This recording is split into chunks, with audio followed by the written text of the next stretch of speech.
Mr. Big Stuff. Who do you think you are, Mr. Big Stuff? What's happening, everybody? Welcome to Dad's Den.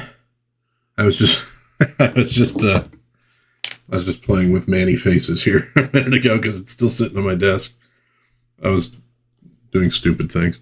Anyways, not bad things, just stupid things.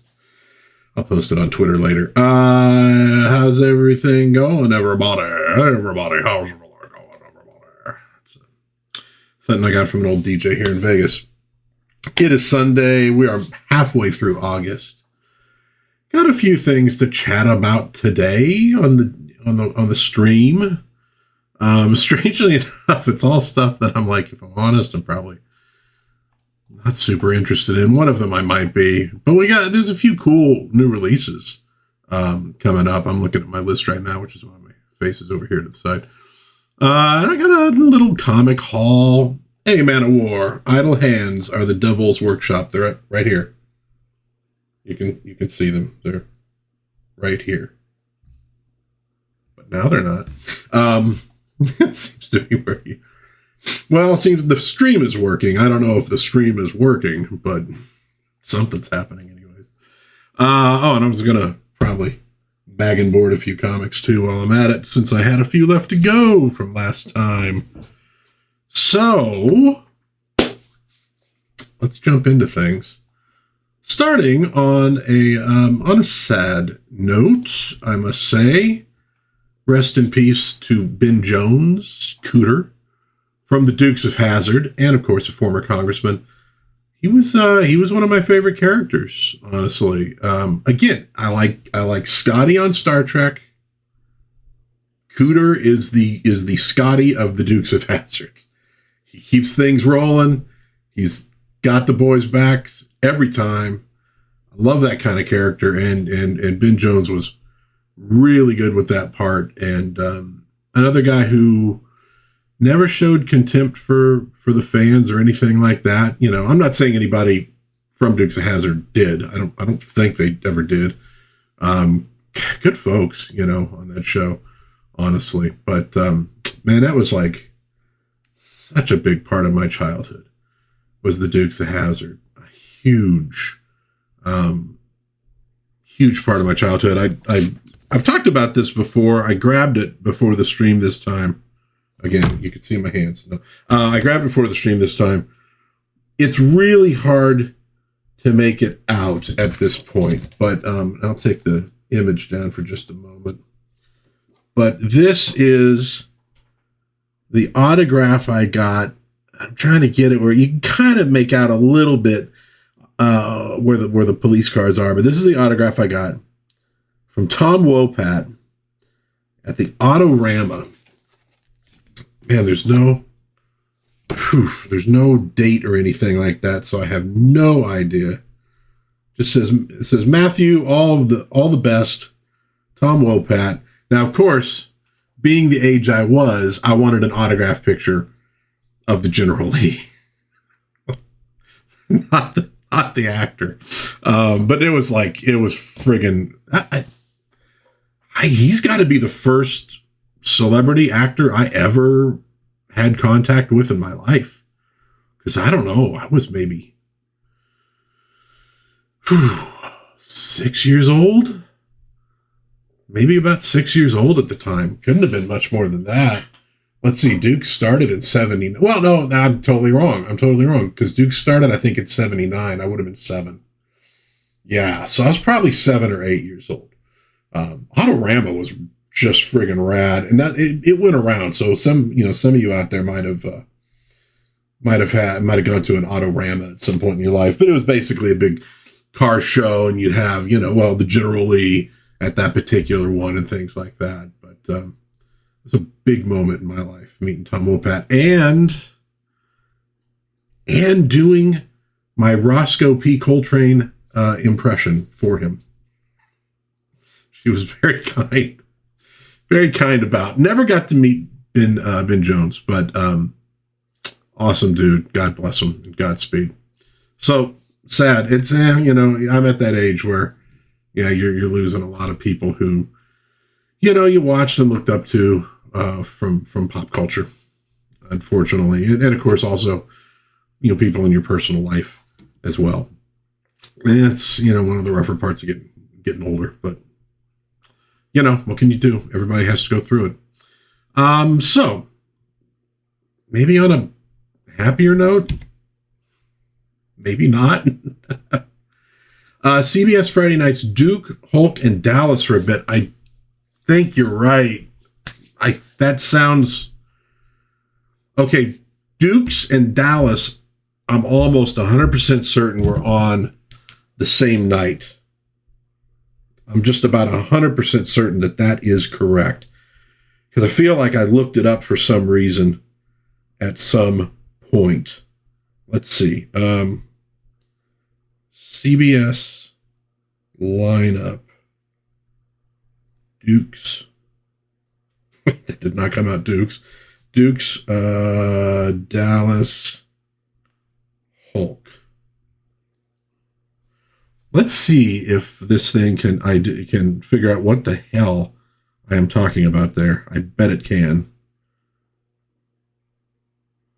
Oh yeah, here we go. That was, basically like fall 79 through most of 81. It was Friday nights. 8 o'clock, Incredible Hulk. 9 o'clock, Dukes of Hazzard. 10 o'clock, Dallas. Wow. Yeah. And there were some good nights of TV back in the day. Dude, remember just how, like, you could... I think this is something that's kind of been lost for people. Because you can watch anything you want pretty much anytime you want. Not entirely. There's still normal TV. There's a lot more of it than people think. I'm actually going to delve into it. Oh, is it September? I'm gonna give the new Rockford Files a try just so I can kind of review it. I don't really have high hopes, but I'm going to give it a try. But I don't really watch it either. I watch MeTV. I watch some of those kind of channels that are old retro stuff, and they're on sort of like the old channels that just played reruns. It would be the same lineup every single day. But when you had that weekly lineup, can you remember, like, you go to school, it sucks for whatever reason. It was just one of those friggin' days, but like you're going, but Dukes of Hazzard is on tonight, or Knight Rider is on tonight. So it'll all be good. Get home, I'll watch. In my day, when I got home from school at a certain point, that's when they played G.I. Joe or the Transformers. It was like an after school cartoon they played on weekdays on Channel 5, which was like our syndicated, it wasn't affiliated. It's affiliated with Fox now, but it didn't used to be. So I'll watch a cartoon, I'll do my homework, or if it's me, I'll forget to do my homework because I get caught up in a cartoon or doing something else. And, but then, mom will be home by then, we'll have supper, and it's Dukes of Hazzard tonight. It's Hulk. And it was such a pick-me-up, dude, to you got that was coming that day. And again, you don't really necessarily get that anymore. I sort of do that because I got my own little primetime streaming lineup that I do. And I just set it up with different shows each day of the week. So tonight, Sunday night is, right now anyways, My Favorite Martian, Hardcastle and McCormick, and Bat Masterson. I've just started watching Bat Masterson. So that's my Sunday lineup. When I'm done with the series, I'll usually take it out of the lineup, put something else in. Although Peter Gunn on Mondays is sticking for another view through because I like it so much. And obviously if I'm busy and I can't do something, it's no big deal. You just don't watch the thing, but I kind of did it the weekly thing. So I could kind of, was I going to have that feeling still of like, oh, awesome. And I kind of did, because at one point, I don't remember what day of the week it was, but The Professionals, that British TV show, was definitely like it's Professionals night. Cool.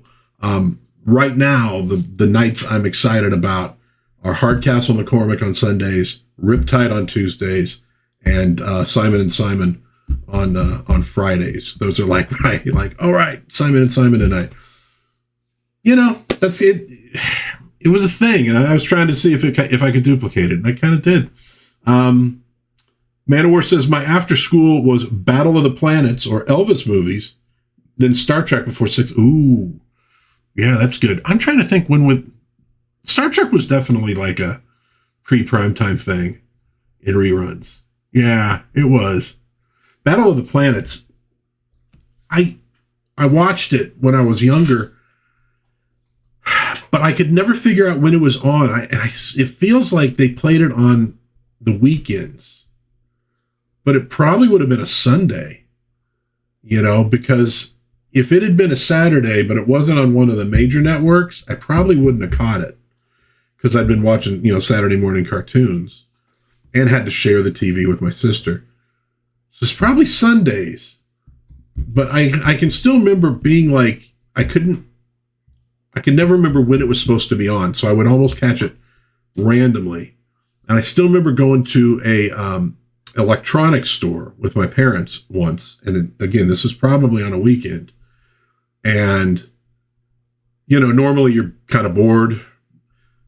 Battle of the Planets was on. No volume, but it was on a TV. And I was like glued to it the whole time. Like, yeah. Go look for TVs. I don't care. Take as long as you want. Take as long as you want. I'm watching this. I'm good. So it was always a tough one. I need to rewatch it like fully. And I know there's like the American version and the Japanese version. And then I think the second American version, it's gone through a lot of weird iterations in the US with dubbing, but I need to like really give it a solid watch straight through. But yeah, I was obsessed with that thing. But I think part of the obsession was like, I didn't see it very often. So it was this elusive thing in my mind. They have like bird helmets and they got a spaceship and I don't know what this is. You know, I wanted more of it, but I never quite got it. Manowar then goes on and says, programming never made logical sense. For some weird reason, they ran Star Blazers at 6:30 a.m. on local UHF, so I had to be up super early to watch for the school bus. Yeah. That's when they started playing Robotech. Yeah. Or, you know, Macross or whatever the heck, but it was just Robotech, I think, in the dubbed American version. That's what I knew it as. They'd play it in the mornings before school.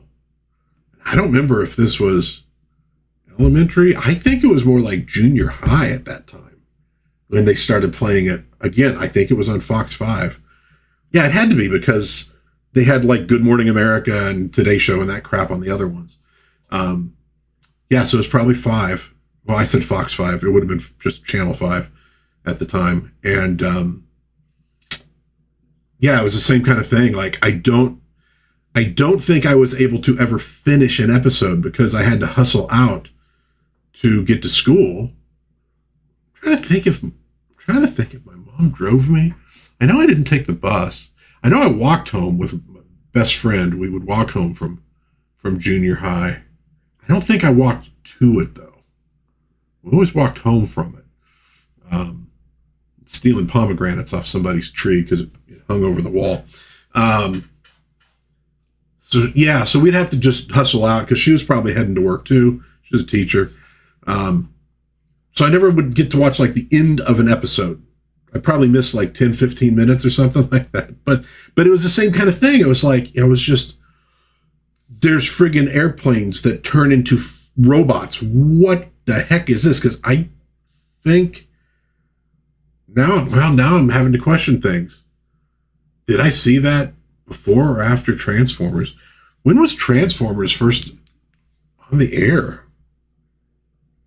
God, because G.I. Joe toys are 82. I was 10. The cartoons got to be right after that. Transformers was right about the same time. So that wouldn't have been junior high. Oh, it could have been 6th grade, though. I did take the bus to 6th grade center. Manowar, did you have that going on with the forced busing? In Vegas, it was the kids from North Las Vegas would get bused to the south for elementary school. And at least some of them, I don't think all of them, because I know they had elementary schools up there. My mom eventually taught in one of them. With this dude, her principal was this black guy who was just big, tall dude, just awesome guy. And he had the paddle in his office, and parents could write permission slips for him to spank their kids if they were bad at school. And this dude was like, he's like, that was scary. That was scary. You know, he was a big dude, but of course, like most really big guys, right? Just cool, calm, collected, because he wasn't trying to show off. It's the dudes who come to muscles later that, you know, are like, they've spent a lot of time being skinny and afraid, so they're more aggressive. But the dudes who are just naturally big, they're usually cool because they're like, you know, I'm not afraid of anybody, so I don't have to act up. I don't have to like put on a show or anything like that. But yeah, I remember we got in 6th grade, we would get bused north to Joe Mackey. That was the place, Joe Mackey. So it could have been that I had to run outside and catch the bus. And so I was missing the end of it. But I just remember just being amazed at like Robotech and what was going on.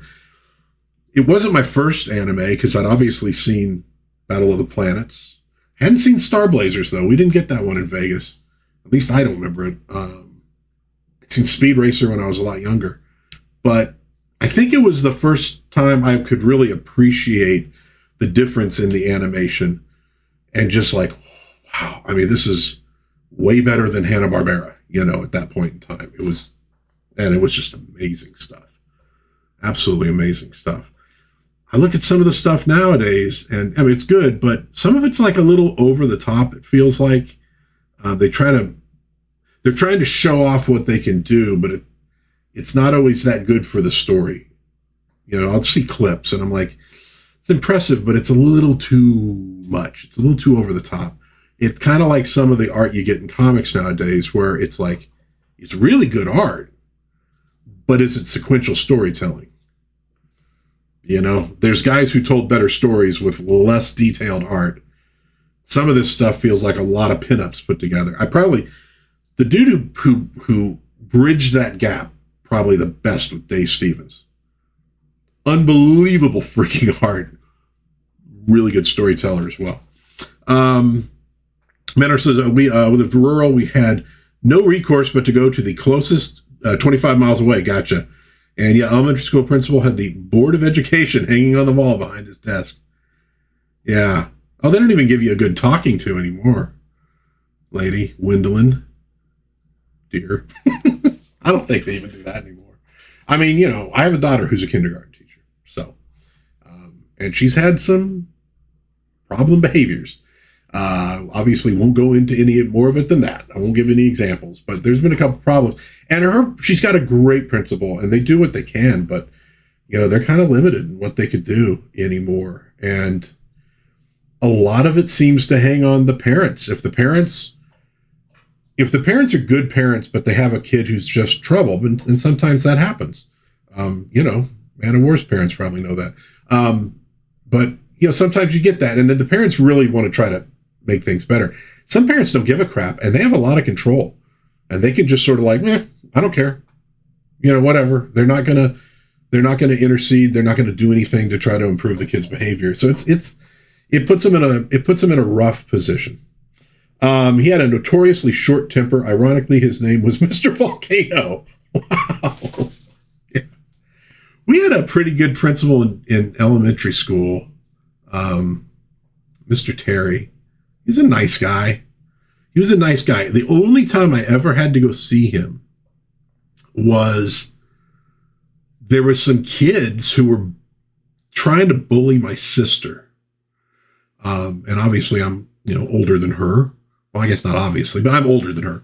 So I'd gotten involved and, you know, not into a fight or anything like that. But, you know, my mom finds out. So she went and talked to him and, or at least called him. And so I had to go in and talk to him about what I'd seen, so I just told him what I saw, what happened. And dude, I remember though, I walked out of the office and the bully was sitting there crying his eyes out because he got in trouble.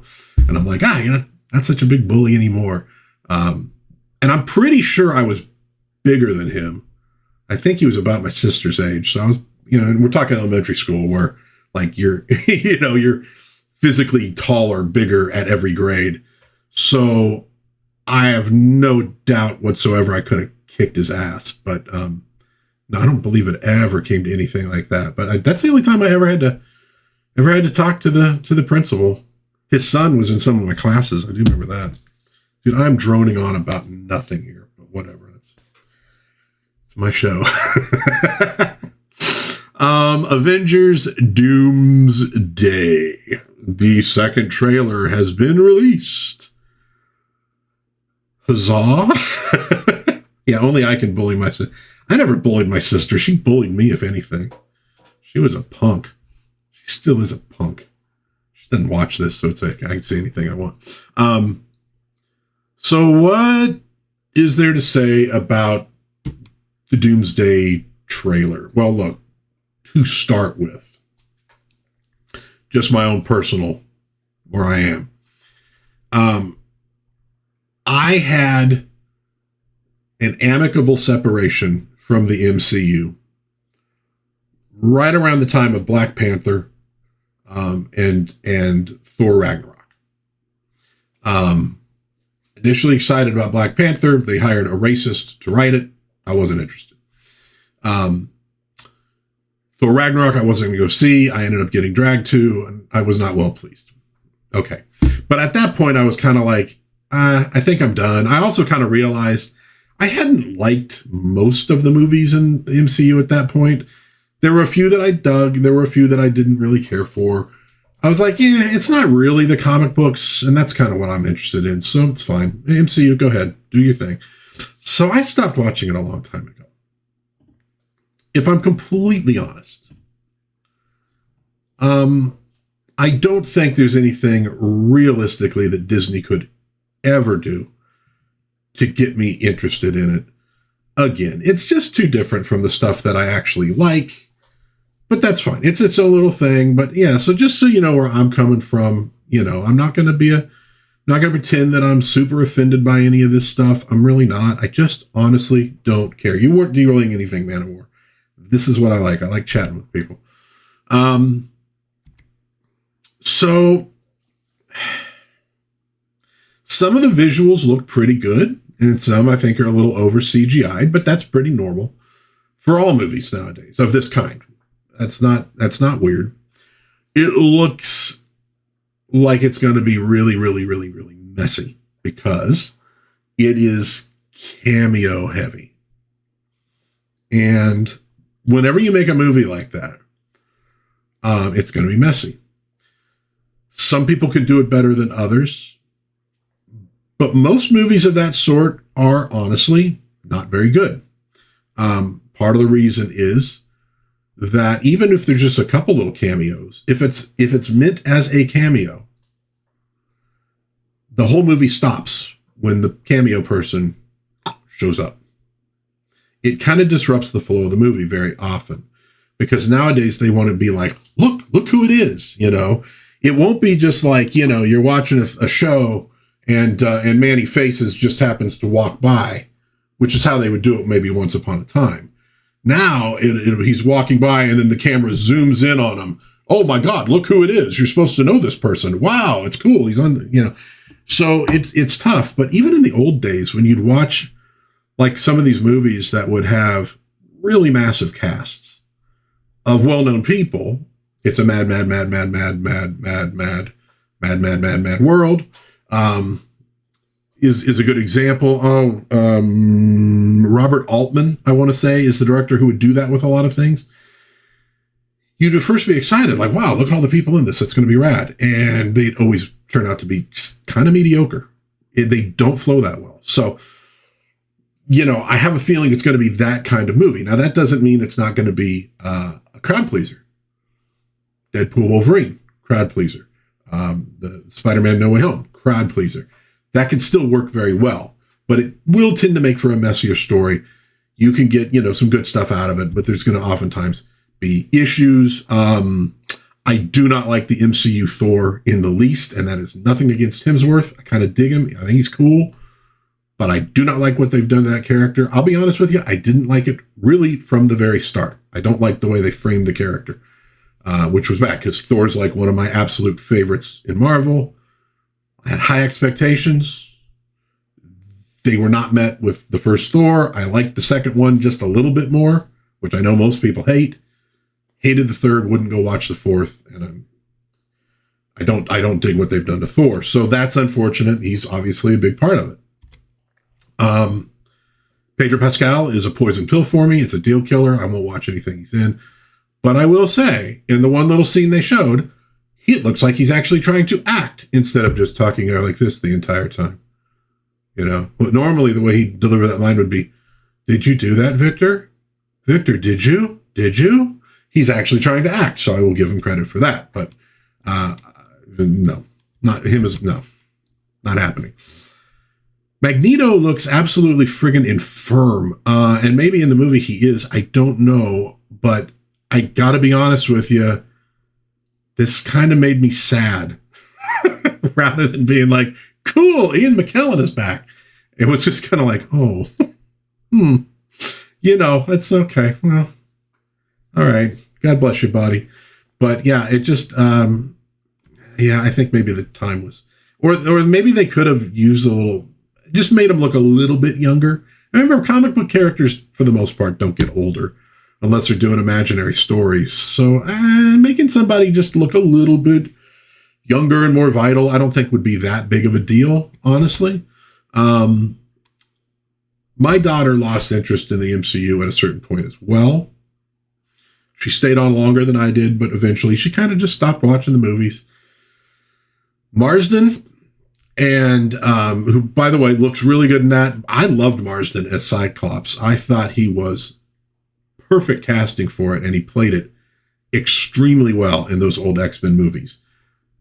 Wouldn't have ever thought I would have been like, I'm a real fan of Cyclops, and obviously I loved Jackman as Wolverine, as well, but I thought he was fantastic because Cyclops is kind of a boring character. He's the reliable guy who gets things done. That's not easy to play, and I thought he played it very well.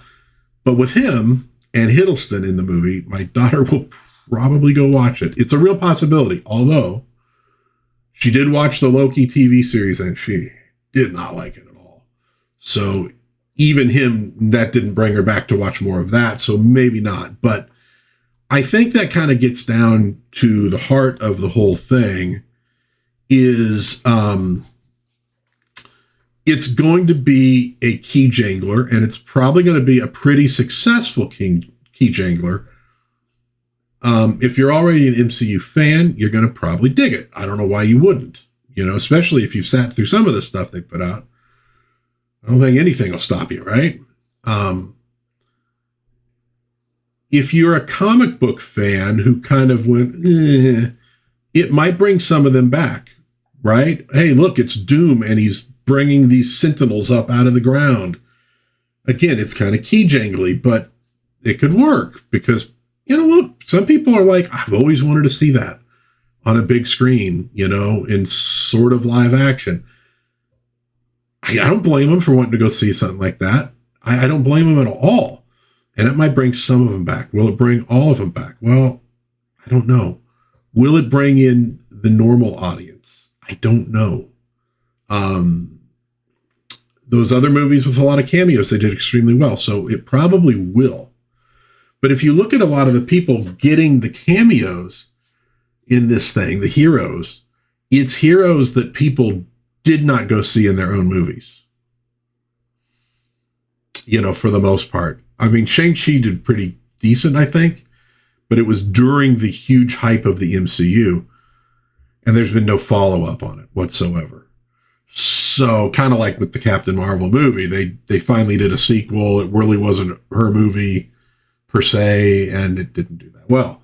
The Marvels. So, Will it bring them back in? I don't know, because I don't know that they're going to be like, Shang-Chi, Shuri, oh my goodness. You know, they didn't really necessarily care that much in the first place about these characters. So are they going to be like, cool, it's Thor? Well, Thor's been coming along all along, and you know, I don't know that he's the draw that they want him to be. Captain America, but he's not really Captain America per se, so I don't know if that's going to bring people back in.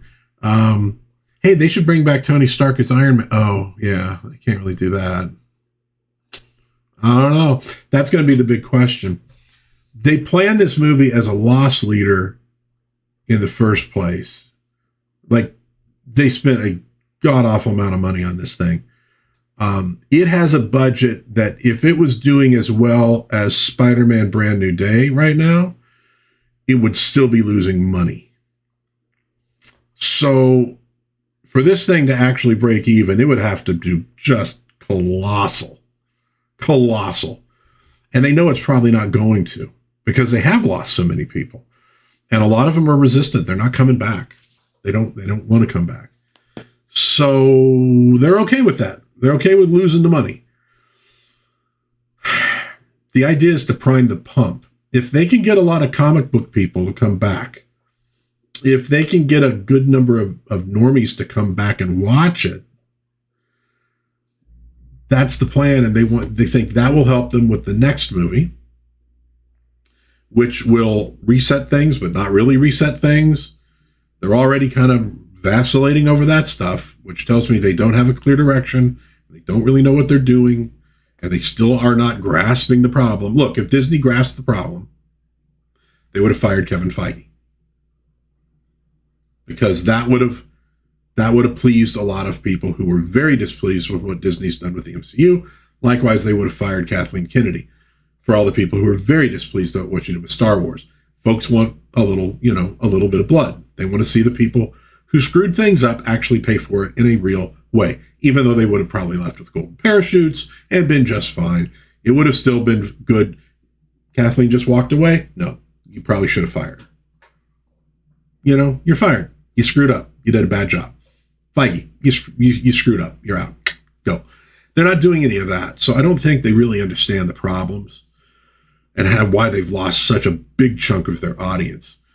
But it all comes down to, can they bring them back in and get them to watch the next one? So that, okay, the key jangling and all that stuff, that's to get people in. But now here's the issue. You got to have a movie that's going to make them want to come back for the finale. If the movie's a mess, if it, doesn't really make sense, that could be tough. You got to really, so we'll see what they do. We'll see if they put out a movie that people really, really say is good. And I don't mean the folks paid to, or the folks who, frankly, would say anything's good because they're just hardcore fans. It'll be interesting to see what folks, sort of normal people, etc. It's hard for me to gauge some of this stuff, because whereas like a decade ago, I worked with people who would talk about these movies. They would talk about the MCU.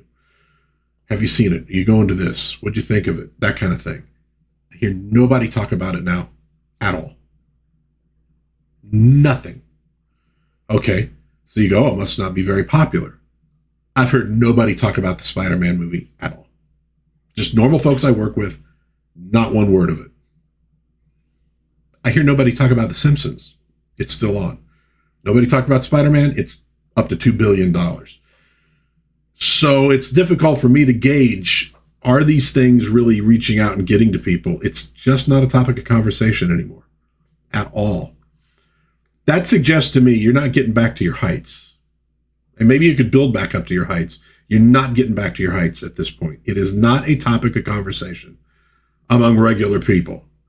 It is a topic of conversation among comic book fans and nerds and stuff like that, about half of which are into it and about half of which are out of it. But the reality is, even if there were like 10 million of us out there and you had all of us rooting for you, it's probably not enough to make almost any of these movies successful. You really have to tap into a market beyond the people who for whom this is in their wheelhouse. And I don't know if they're doing that anymore. I really don't. I don't hear people talking about this stuff. It just doesn't come up. It just doesn't come up. So we'll see. It's not a bad trailer per se. I'm kind of tapped out of it, and I don't know. I don't know what it'll do. Let's see what Man of War has to say. Black Panther was utterly dreadful. I could accept Infinity War, even parts of Endgame as a wrap-up. The death knell for me was about halfway through WandaVision. Couldn't stomach another second. Oh, yeah, and they got the Vision thing going now, too. The Misses streamed Guardians 3, No Way Home, and Deadpool Wolverine. They did nothing for me. The Doom with Sentinels Rising would have stoked the hell out of me a decade ago. Now it smacks of AI slop here on you. Yeah. I know. I think this is true with a lot of things. Like, for example, there was a period where I was massively into pro football, NFL. Loved it. And at that time, if you'd said, can you imagine not watching a game or two on Sunday, not watching Monday Night Football, I would have been like, no. I haven't watched a pro game in a long time. I mean, the last time I would have seen something would have probably been Thanksgiving, because we had people over who wanted to watch, and I'd watch a couple minutes, but I'd move it around because I was a host anyways. And this was not over politics. I just frankly got bored with pro football. It was the period where everybody bounced into people but didn't tackle people. Just got on my nerves. And also it was interesting how one team would get a good lead and then somehow would always lose that lead by the fourth quarter with questionable calls by the refs. And I'm like, yeah, they're kind of fixing these games now. Not fixing as in who's going to win and who's going to lose, but fixing to keep the audience watching so the ad revenue stayed strong all the way through the entire broadcast. It was pretty obvious. And I didn't really care for that. So I got out of it. After I was out of it for a while, it's almost like an addiction, you know? You give up the thing you're addicted to for a while. And I'm not talking about a strong chemical addiction. You never quite get away from that, but you get away from it for a while, and then it's like, oh, I don't really miss it that much, honestly. I thought I would, but I don't really. Once in a while, I'm like, I kind of miss watching football, but not all that much. I've had to do the same thing like with chicken wings because they'll trigger my gout. I had to do it with beer because it triggers my gout. And I'm like, how can I give these things up? I had to. Gout's very painful. It's a good convincer. And there's times where I'm like, it sounds good, but not enough that I go out and do it. So I think once you break the magic spell for a lot of people, they just don't care. It's not like I'm angry at what they did. I'm mad at it. I think they did a terrible. They just don't care. And I think for a lot of normal people, the attention span just runs out. I think Endgame, that was it. I think that was over. I think the MCU was over. And the MCU didn't know it. But I think for the people who got on the ride, that was the end of the ride. That was it.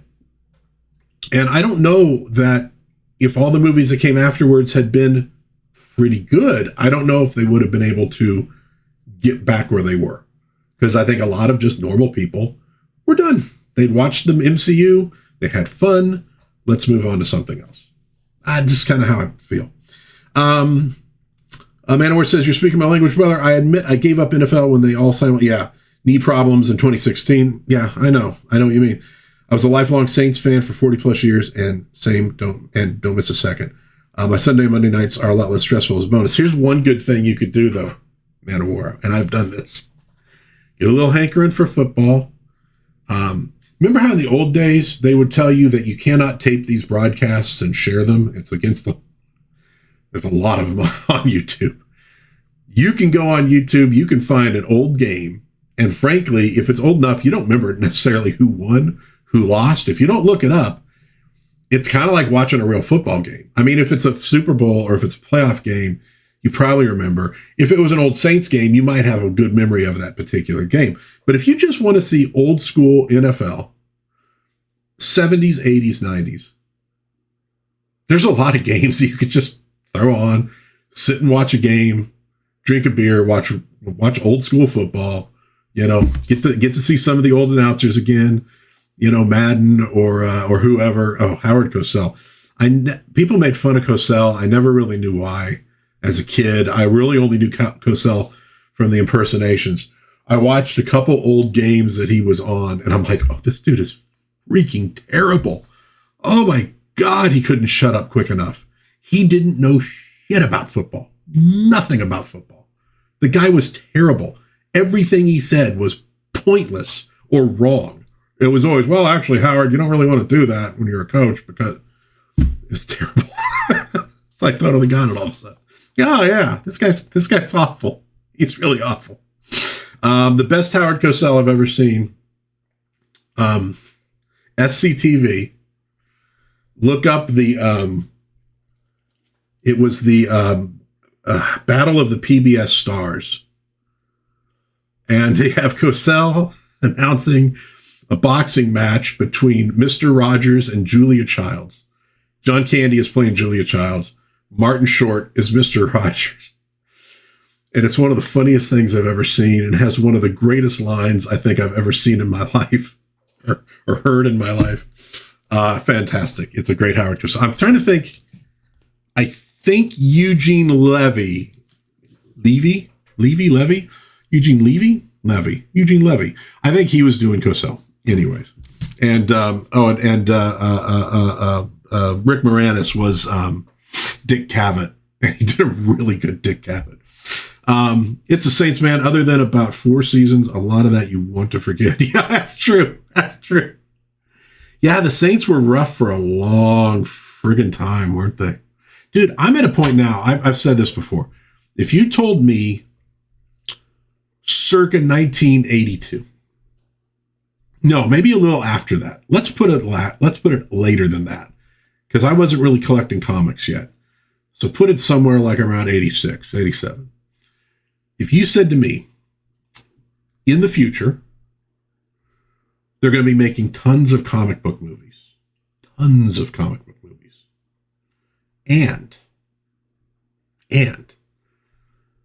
the Raiders are moving to Las Vegas.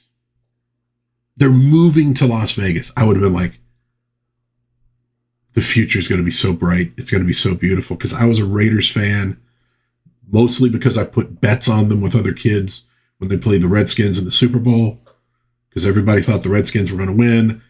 I looked like a genius, even though I only picked the Raiders because I was trying to be the opposite of everybody. But I'm like, well, they came through, so I guess I owe them. So I became a Raiders. Whoop. God damn, I just hit my desk.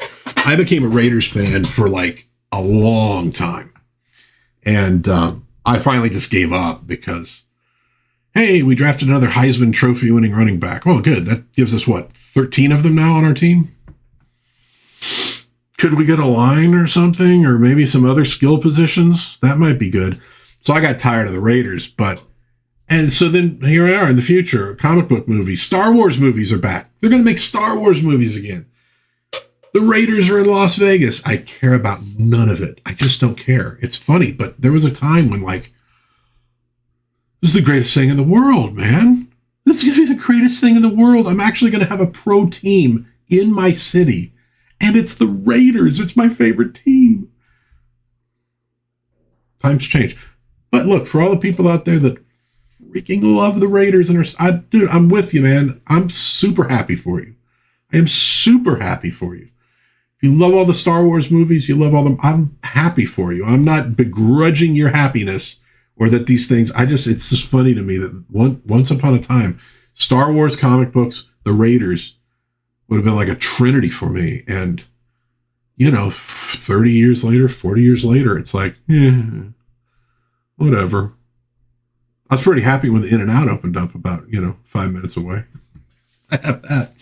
Mandawar says, we were forever stuck in a division with the 49ers and Rams. Yeah.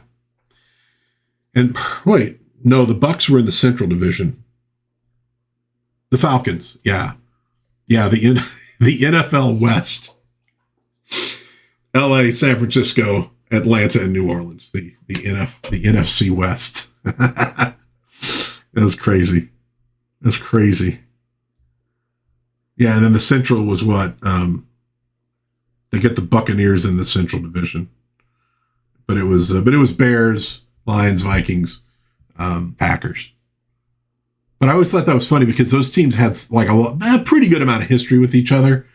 Maybe not as much the Vikings because they kind of popped up in the 60s, but still by the 80s, they had good rivalries. And then the Buccaneers were just like the redheaded stepchild of the NFC Central Division. Who cared?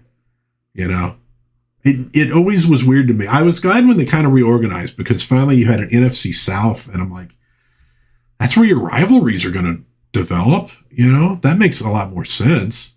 You know, Dallas was in the East, and you got to keep Dallas in the East because they got rivalries with the Redskins, with the Giants, the Eagles. They built up those over the years.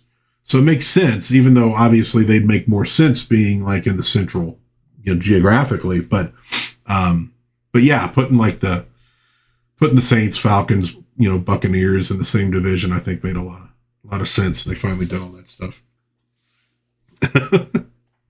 Begrudge. Yeah, I said begrudge. I have a very good vocabulary. I'm a smart man. Not smart enough to be rich, but I'm smart. Oh, that was my last. I forgot I had one image left for him. Ta-da! Nobody cares. Anyway, and God bless him. Yeah, his accent's a little goofy, but you know, he's a good actor, and I think he could pull it off. I think there are better actors for that role. Honestly, I really do, and I think what would have worked best, if you want to use the same basic storyline, fold in the X-Men, okay.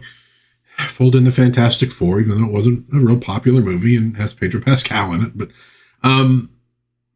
I think what it really should have been at this point was we're getting the band back together. The boys are back in town. And something arises like Doctor Doom, and he's outmaneuvered, etc. The new Avengers or whoever. And, you know, you would do something like Nick Fury comes back out of the underground and has to reform the Avengers. You know, obviously you've killed off Tony Stark, so that, okay. There's ways. But, you know, if you could at least start with the fan favorite Avengers that really got things moving, Thor, Captain America, but not, you know, Steve Rogers. He's got to be Steve Rogers. Even if he's in civvies, he's got to be Steve Rogers. He's got to get a hold of a shield, etc. You know, you have them, like you have him and Thor come into a fight where the Doom bots are taking out the new Avengers and US agents down, and friggin' Steve flips in, grabs the shield, pop, pop, pop, pop, pop, takes out a bunch of the robots, you know. And you could do something like that. And I think that would be kind of like, oh, cool, the guys I really liked are back, you know. And they're sort of doing that, but then they're sort of not doing that as well. They've made so many. Getting rid of Mjolnir. Well, then they kind of brought it back. And didn't, I don't know. So many mistakes. Speaking. Oh, yeah. And, Mikkelsen. I've thought of, what's his name? Skarsgård. There's a lot of actors, scary sort of actors. I don't mean that in a mean way, but, you know, that can have that menace that I think would have been great as Dr. Doom. And then that frees up, you know, Robert Downey Jr. to make a return as Iron Man. And then what you do is you do the thing where it folds the whole universe, and now you've recast everybody, you know? And what I would do, honestly, with that recasting, like we're launching things, is we're not going to tell the story of how they came back together. We are dropped in the middle of this new Marvel universe. We will fill you in on the history as we need to, but we're doing new adventures moving forward. It's not going to be super referential. You know, it's going to be new adventures with little cameos between of characters, because that's fun. And just, we're going to move ahead. And we're going to plan to do it with a smaller audience. Plan on a smaller audience. Speaking of, the X-Men have been cast for the 2028 X-Men movie. And this is shocking, but the castings look pretty good. I saw Alan Ing on Twitter, not talking about the Odyssey to grift this time, but he goes, somebody said these look pretty good, and he's going, yeah, I get the feeling that Disney's going to somehow screw this up anytime now. Like, they've done too well. So when's the other foot going to drop, or other shoe going to drop? So what do we got? We got Sadie Sink, obviously, as Jean Grey, or Marvel Girl, as I like to call her, which we've seen already in the Spider-Man movie. It's not a spoiler anymore at this point. Probably fine. She's a redhead. Okay. Young. And that tells me, see, the thing with X-Men is you have your original core team, right, of Beast, Cyclops, Marvel Girl, Iceman, Angel, who start when they're teenagers and then kind of grow up a little bit. Marvel, time flow is weird, but okay, they grow up. So that when you get the new X-Men, Wolverine, Colossus, Storm, etc., you still have, Marvel Girl there. You still have Cyclops there. I think all the others had left. Because I think Beast was off with the Avengers, or soon to be. Iceman and Angel floated around a little bit. Champions, they did Defenders, New Defenders at one point. But Jean and Scott at that point now are like probably, they're older. Now, how old were the other X-Men? I mean, obviously Wolverine's not a kid. But you're thinking maybe this new team, early 20s, and maybe Scott and Jean are maybe in their mid to late 20s, right? And then you kind of proceed from there. And so this is a young Jean Grey. So this is teenage sort of Marvel Girl, or thereabouts, early 20s. And people look so young to me nowadays, so it's hard to gauge. I have a brain that was trained on like the 40s through the 80s. So, but you're obviously not going for an older Scott and Jean and maybe younger others. But at any rate, so I'm not sure how that's going to work out movie wise. We got Kit Connor as Cyclops. Looks fine. We got Christopher Abbott as Professor X. Now, when I saw him, my first thought was, no, too young to be Professor X. The dude's like in his 40s. He's not too young. He is not too young to be Professor X. We'll see what he looks like bald-headed. Which I could probably do with I could probably have Grok do that for me. We got Samara. Is it Samara? God, did I write that wrong? I guess it's Samara. Weaving as Emma Frost. Good casting. I've seen other pictures. She's very attractive, which is obviously a key part of Emma Frost. Will she be wearing, white lingerie? Probably not. We got, I assume it's pronounced Indy Navarrete or Navarrete as Rogue. Not bad. We got Maya Boyd as Storm. Looks good. And we got Adam Driver as Mr. Sinister. And I kind of give him credit. If we're talking Mr. Sinister, maybe we're not making Magneto the main villain at the moment, which I think is fine. There are other villains in the X-Men lore that you can play with and do interesting things with. Pretty good so far. So give him credit for that. Now, I've never really watched any of these people act, including Driver, because I didn't watch the sequels. I'd see maybe a moment or two. And I think if there are issues with his performance, they probably have a lot to do with Disney and with direction. But I think he could probably play the role. So I don't know if they're good fits in terms of the way they act for the characters. I have no idea. But of course, it's all going to come down to the writing and the directing. And do you have a good storyline? And does it make sense? But I think it's a good first step honestly, for the X-Men. And like I said, the only one that first got me was Abbott, because I was like, oh, he looks really young. But, when I kind of looked, I'm like, well, if he's in his 40s and the others, obviously not Driver, but if most of the others are more in their, at least if they could pass for like being in their 20s, that's old enough. It's just, I'm in my 50s now. Like when I was a kid, 16, and if you told me that Professor X was like in his 40s, I'd be like, okay, that makes sense. That sounds like a teacher, a mentor. He's in his 40s. I wasn't one of those weirdos who thought you were like, elderly at the age of 40. But okay, it makes sense. Now I'm in my 50s. So I'm like, well, obviously Professor X should be like in his 60s. He should be older than I am. It's like, no. No, my friend, you're older than Professor X now. Just deal with that. So pretty good, though. But we'll have to see. It all really comes down to, what do they do with it? But I think, there's always going to be somebody complaining, and that's fine. But I think they're at least at a point where they're not handing easy ammunition to critics to kind of go, oh, God, are they doing this again? I think that's probably a good start. Now, is this the entire cast? I don't know. So there could be others, and there could be a poison pill waiting out there. I don't know, but we'll see.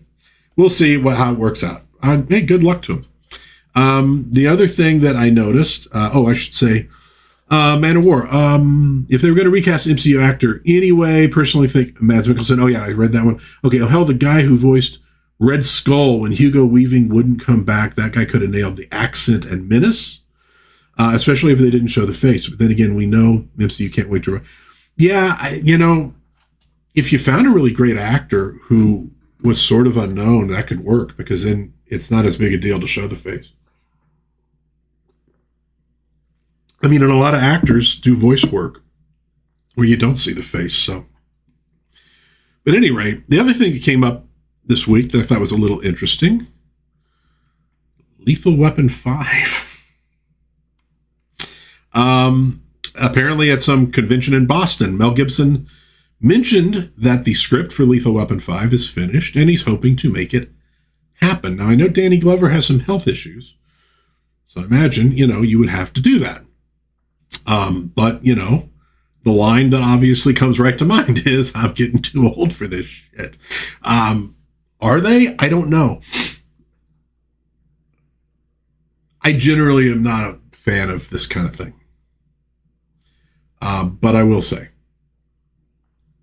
if there's somebody who could maybe pull it off, it's probably Mel Gibson.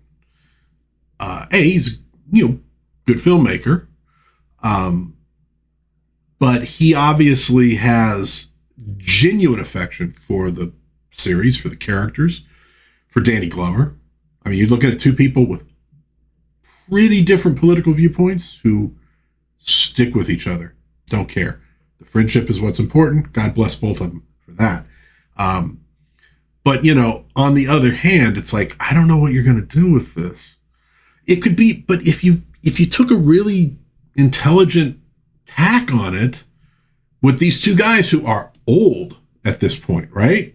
I'm not saying Mel Gibson doesn't look decrepit by any means, right? But he's up there. If you come up with a story that really works off of that and plays off of that, it could be great. If you're trying to make them like action heroes still at their age, it could come off as kind of just goofy and weird. But, maybe they're foiling like Jell-O theft in a rest home. No. But if anybody could make this somehow work, it's probably Mel Gibson. But I'd still be a little iffy on it. But if they made it happen, and if the trailer looked good, I'll go watch it. Just for the memories, I'd show the support. But I don't know, man. We'll see. We'll see if they can manage it. It just occurred to me, I have not bagged and boarded a single thing. I've just been chatting so much, which is fine. Small comic haul this week. I didn't grab much. It's for my daughter, for my wife. They got They got a Hello Kitty thing. No pom-pom Purim on the cover. Obviously very suspect. That's very suspect. But yeah, so I did grab that. I'd seen that it was out. But I just grabbed a couple facsimiles, Adventure Comics with the Legion of Superheroes, the Amazing Spider-Man number 100. I was trying to get that glare off of there. Looking forward to digging in through this one. Just good old-fashioned Spider-Man. Gotta love it. And I grabbed a couple older issues. Got an old one of the Defenders. Hellcat with, I guess, the devil or something like it. I don't know if that's supposed to be Mephisto. It might. Yeah, it looks a little different from Mephisto. Grabbing an Avengers. I've been grabbing a bunch from this era. Captain Marvel, who, by the way, I liked that Captain Marvel. I wish they'd done a better job with the character in the MCU. And I also grabbed an old Adventure Comics with Supergirl. I've been trying to grab some of these as I go. I like the original Supergirl. I like the character. You know, I don't always like what they did with the character, but so I've been trying to collect, you know, the Adventure Comics she was in and stuff like that. That's about it for the haul. No big deliveries this week, but I got a few things that are on the way that I'm kind of looking forward to. So we should have some, you know, decent reviews maybe coming up, but a little bit light this week. But we do have coming attractions. A few things that I wanted to chat about.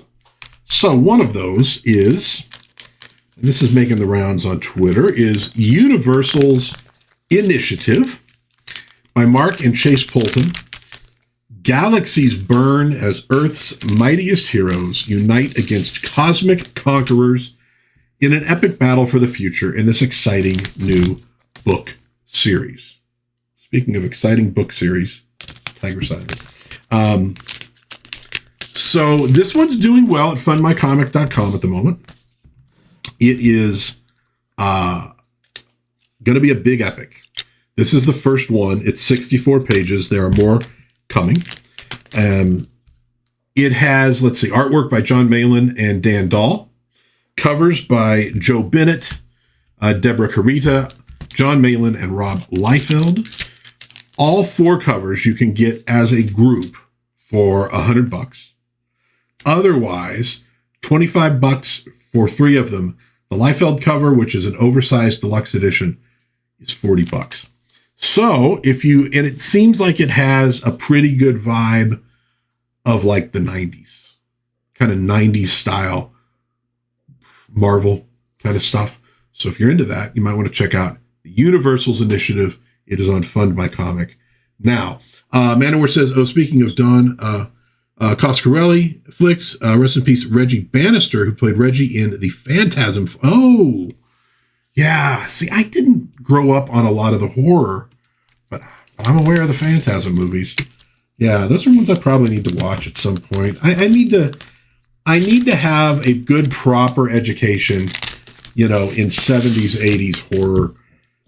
I am just not that into like gore. I mean, I could take it. It's fine, but I'm not like, you know, not super into it.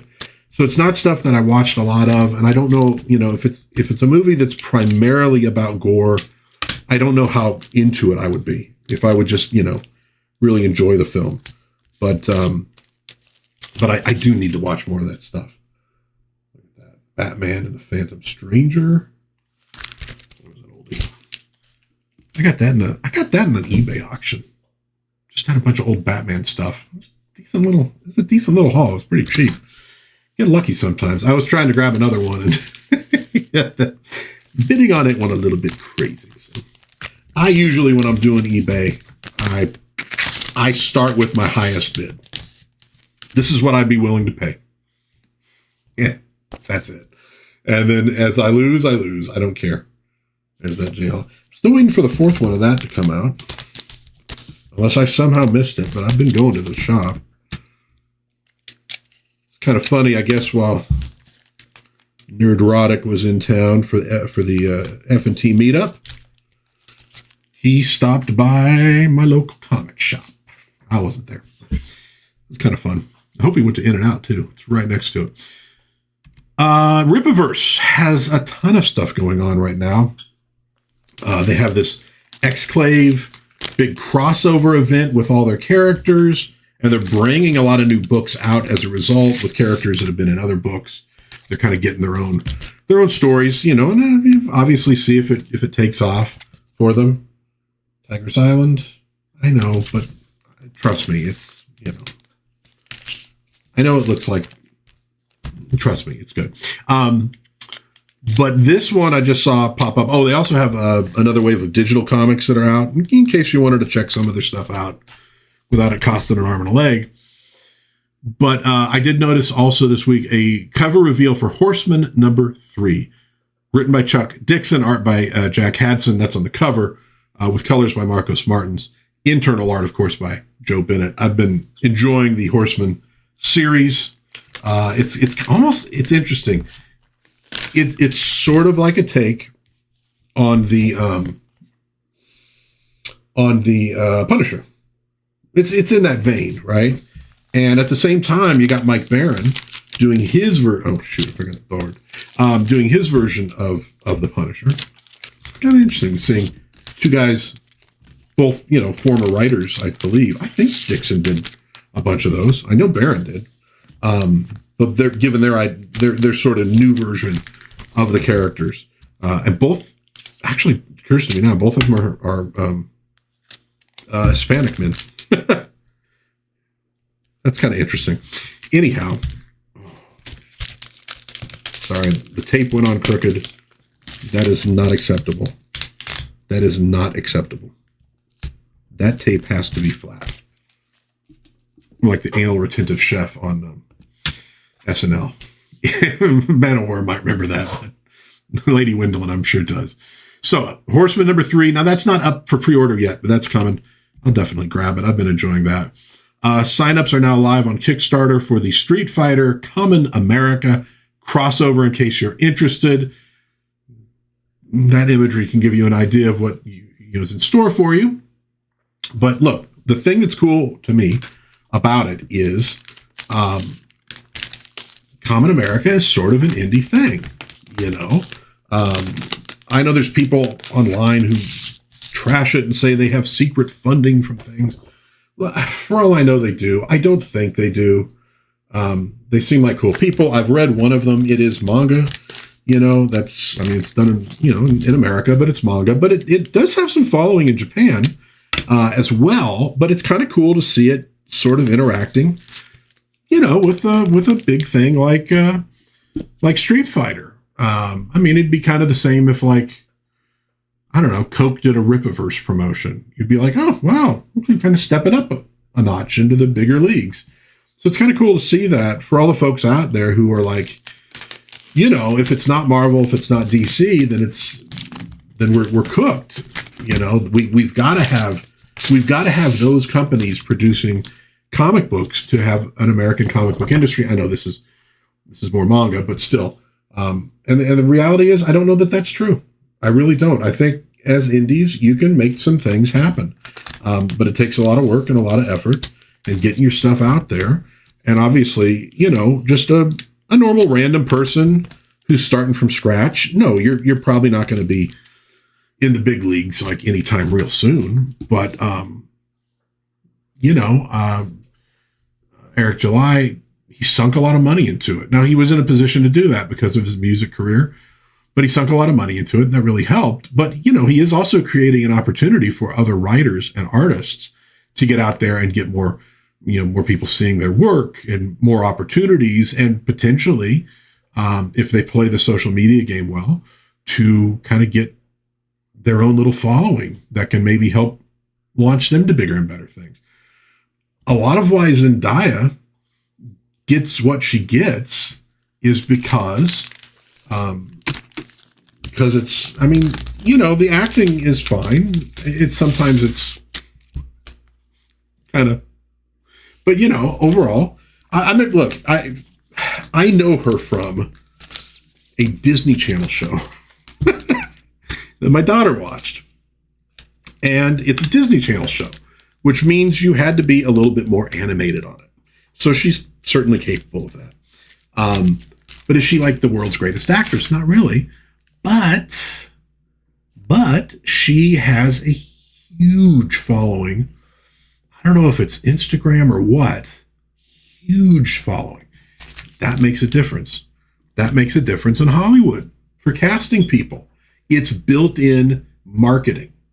It's a built-in audience, but it's built-in marketing. It helps things that she's involved with go viral. So that's a big chunk of this stuff, whether you like it or not, it is. And you want to cultivate that kind of stuff. And if you have an opportunity to work with some indie companies who are kind of making waves, that's not a bad thing to do, honestly. By the way, this is good. The interaction of Mad Magazine with like the Archie style comic books from the past, the artists who worked on them, it's really interesting. But they parody that stuff in Mad, but they got some of their drawing chops from doing that stuff and learning to draw things that maybe they wouldn't have otherwise. It's a weird crossover.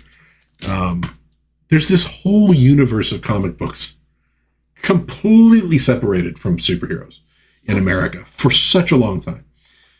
The teen humor, the working girl humor, the romance, created by Kirby and Simon, by the way, the first kind of grown-up romance comic. The funny animal comics, right? Reprints of old comic strips.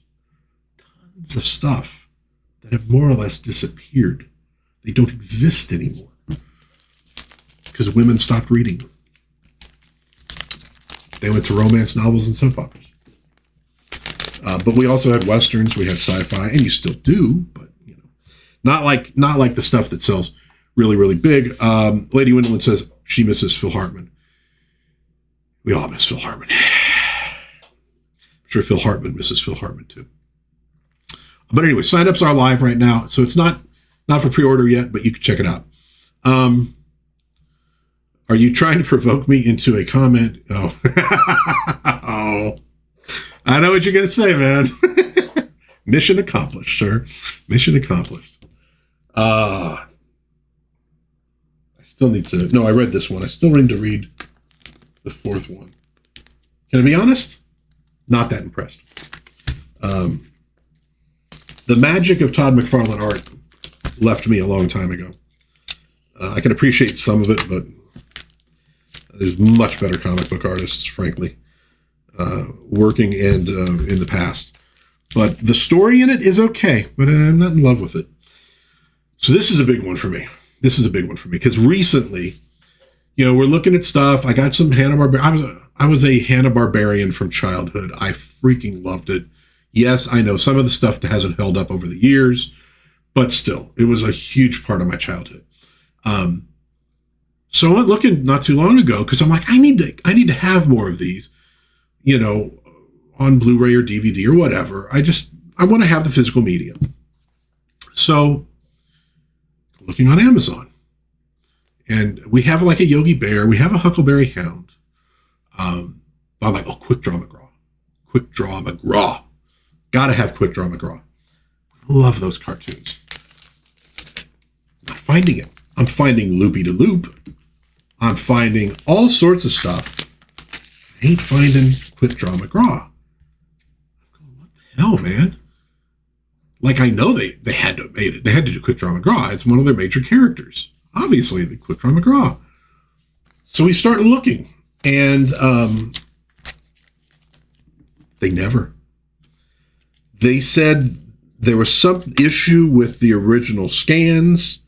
My personal bet is they didn't do it because of Baba Looey. Because we saw the same thing happen. Was it TCM? When TCM started showing Looney Tunes way back when, they left out Speedy Gonzales. Because obviously Speedy Gonzales was terribly offensive to Hispanic people, to Latinos, whatever term you want to use. I don't know what the allowable term is at the moment. But I know that good Hispanic Latino people probably don't give a shit as long as you're not being insulting, right? But we're not going to show those because they're obviously insulting. And they start getting calls and letters from Latinos saying, where the hell is Speedy Gonzalez? That's our guy. We love this dude. You know, and the folks in charge, none of whom were probably from that community, from that group, were like, oh. So I would not be at all surprised, by the way, same owners, Turner, at one point. I don't know who owns it now, but probably the same thing. We're not going to do these because Baba Louie's in them, and he's got an accent. And to these people, to those folks, I'm not going to get too specific about it. They think having an accent or impersonating an accent is insulting. It's not insulting to have an accent. It just means you grew up in a different language. And I love accents. And most people have accents. And yes, sometimes accents sound funny to a native speaker. They make fun of American accents of French in France. It's fine. It's not that big a deal. Yes, it can be paired with sort of hatred for a group, but it doesn't have to be. But that's kind of my guess on why it didn't happen. I don't think there's anything wrong with those original films. And the fact that they're doing it now pretty much proves that that is correct. Unless it was a technology issue. Maybe it was. I see. Shining through. That witch can, yeah, I feel the same way. Talking about the person who ended Phil Hartman. Sad stuff. At any rate, they have 4K scans off the original films of Quick Draw McGraw, and they are finally putting these out on Blu-ray September 29th. September 29th. I will be buying it September 29th. If I can find some way to buy it on September 28th, I will do that too. But I want my Quick Draw McGraw. Military Comics, Black Hawk. Good stuff. So really excited about that one finally coming out. So here's something I found on shoot. Oh, I guess it has. It's not launched yet. Okay. So it was Twitter. Charlie Snoggins showed off this image from the upcoming Moxie rocket Fatal 2 launching soon. I don't know what it is, but I thought it was a really cool image. Let's make it bigger. Let's see if we can make it bigger. I mean, I know I can make it bigger. There we go. The rest of it. Oh, shoot. Press the wrong button. There we go. I thought it looked really cool. I don't know what it is. It's obviously like sci-fi, and it's a sequel. But yeah, El Kabong. Oh, God. Dude, it was the dog. It was the dog with those stupid dog treats that just killed us when we were kids. Oh, Archie in outer space. Yeah, so this is I look for it. Moxie rocket. I don't know. I'll let you know if it comes out and it looks like it's going to be cool, but I thought that was a cool cover. Speaking of upcoming, Mike Baron has announced a new 72-page Nexus story called Triplets from him and the sometimes elusive Kelsey Shannon. Sounds like he was going through some family issues, but he came back strong, got his book Scribbles out to subscribers, to people who pre-ordered it. I'm one of them. And it's good. And I love Kelsey and excited to see this. Looking forward to this. So this is coming out soon. And also Barron announced, and this is the other guy who's like the Punisher, Private American, The Deplorables, leaning into the politics on Private American, as Mike Barron is wont to do. If you follow him on Twitter, he has some definite political attitudes. But Private American's good. I liked it. Barron has such an interesting style. He writes different than other people. He really does. And I could see where for some people it might be like, it just might not be their cup of tea. I dig it. I see where he's going with stuff.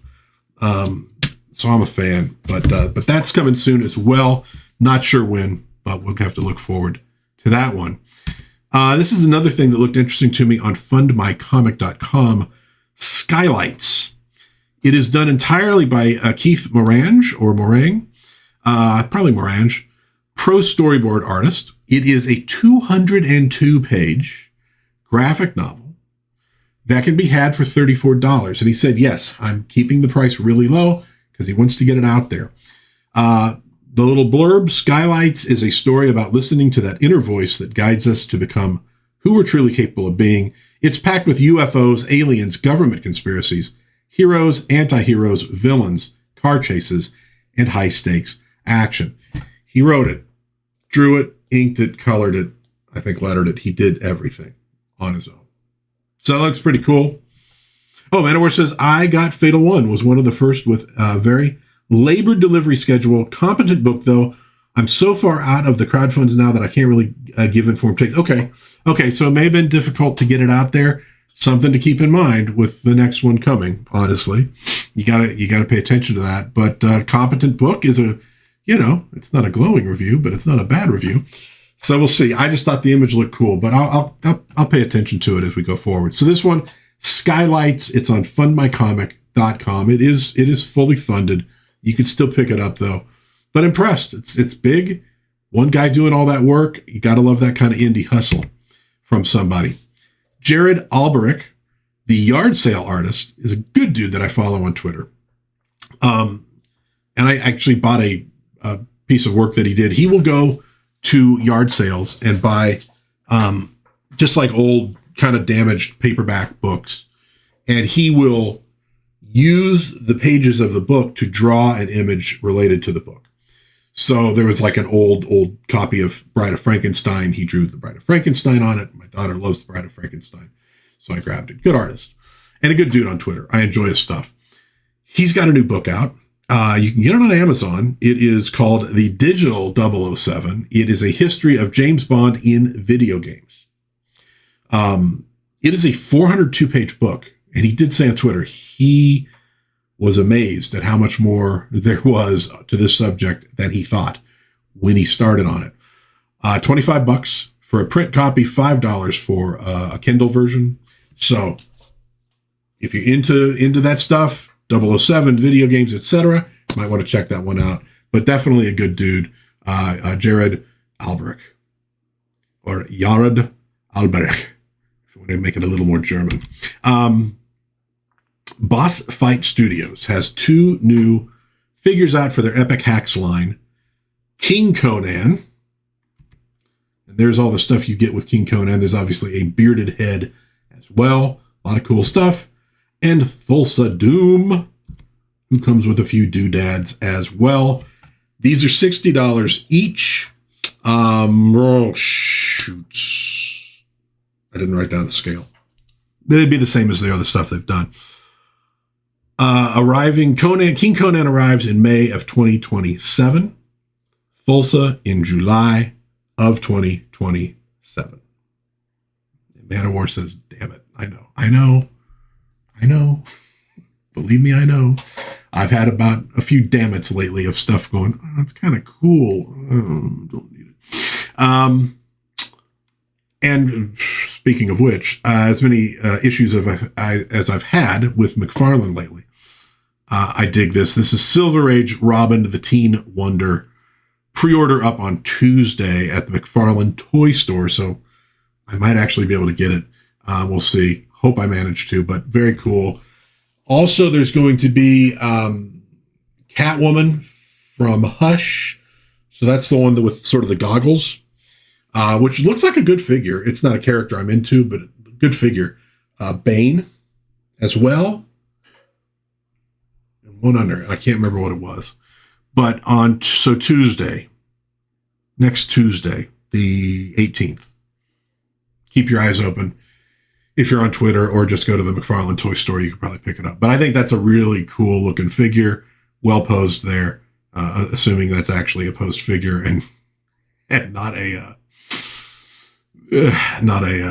digital version of it, but which it could be. But I think it looks pretty cool. So I'm going to probably try to grab that.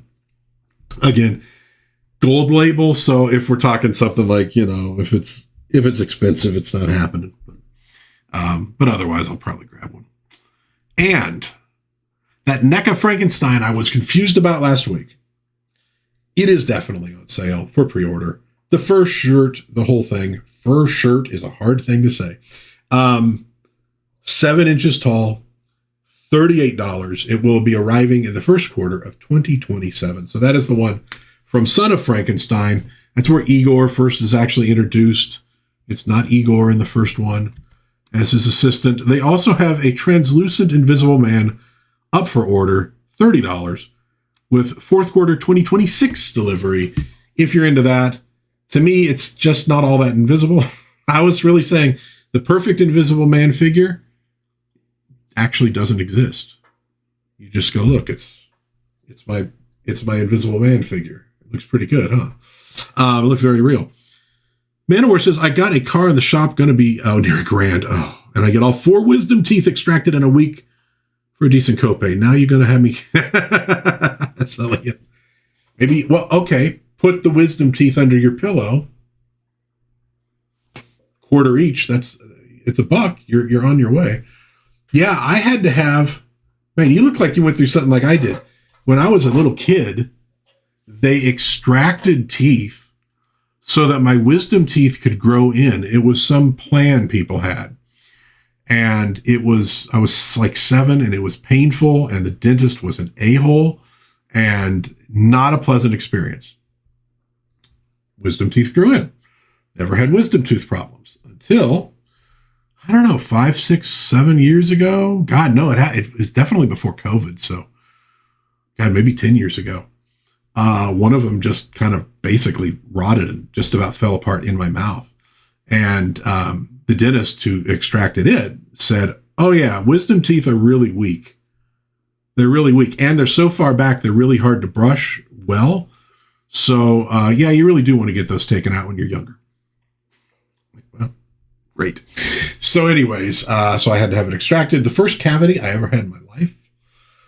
Just recently had my first cavity, and then a couple years back had my first ever broken bone because my dog right on my ribs and he broke one. Had a perfect record going, all thrown away. Anyhow, so I'm with you, dude. I get come from, but yeah, you still got. I got 3 of my wisdom teeth still. Had to lose the one. Mine was kind of falling apart, so it was hard to get out, but also not hard to get out. Gave me some stuff. I felt pretty good. It kind of hurt afterwards. Had to pack it and stuff, but it wasn't too bad. I got through it. But yeah, that sucks, man. That sucks. It's okay. This stuff sticks around and it'll come back around, and we don't need it in the first place when you get down to it. Folks, that is what I got today in Dad's Den. Coming up this week, Monday should be Thor 355. I need to do the video. Wednesday, I got a review of The Hole in the Wall, a 1929 movie, early movie for Edward G. Robinson and Claudette Colbert. And I'm going to kind of talk about, you could see sort of the invention of the Hollywood that was going to replace the old Hollywood in the 30s, 40s, 50s, into the 60s. Was kind of starting at this point with the soundies and new way of acting coming in. I got to record that video still too. And on Friday, I'm going to do a review of a book, The Worm Ouroboros. Very cool fantasy novel. Not for everybody, but it's very cool. And if you dig it, you're going to dig it a lot. And I got to record that one too. So I got them prepped. I got to make them. So that's coming up this week. But that will basically do it for dear old Dad. I'm tired. I think I'm going to go watch the Billy Zane Phantom. Maybe. If not, I'm going to watch an old movie and chill for a little bit and then get back to work. But thanks everybody for stopping by, Man of War and Lady Wendelin in the chat. Good to see you folks there.